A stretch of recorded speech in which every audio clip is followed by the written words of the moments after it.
From the Poly Post newsroom, I'm Alfonso Villegas. I'm Cecily and Alfonso. Welcome to your Poly Post Weekend Update. The 2012-2013 ASI election results were announced during Billy Bronco's birthday bash on Friday at the Bronco Commons. Christopher Osuala and Christine Hall were elected the new ASI president and vice president respectively. Here's what they had to say after hearing the results. Honestly, I'm speechless right now, man. I just want to say thank you so much to all the students. Really, I really appreciate it. I don't even know what it means yet. It hasn't really sunk in yet, but thank you so much. The Communication Department Special Events Planning class will host its annual Com Day event on Thursday. The event, entitled Join the Wevolution, will feature keynote speaker Julie Powell, best-selling author of the book entitled Julie and Julia. Other speakers include Tim Mead, CPP alum and Vice President of Communication for the Los Angeles Angels of Anaheim, as well as Barbara Davidson, a 2011 Pulitzer Prize-winning photographer. The event will run from 9 a.m. to 5:30 in the BSC.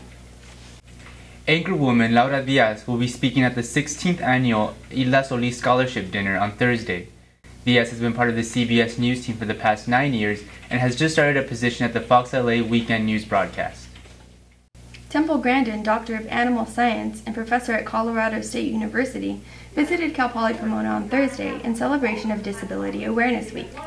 Grandin, who has high-functioning autism, spoke to a room full of students about the importance of people with different minds working together. After the lecture, Grandin stayed for a book signing. More on Grandin's lecture can be found in Tuesday's Poly Post.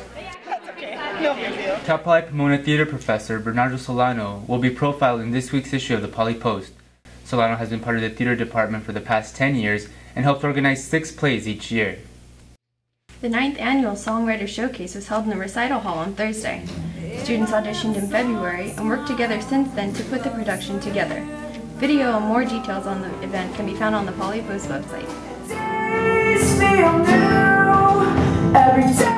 The 2nd annual Bike Week was held last week. Cal Poly Pomona Cycling Team, Green Team, and ASI Sustainability Board worked together to bring students a full week of cycling events.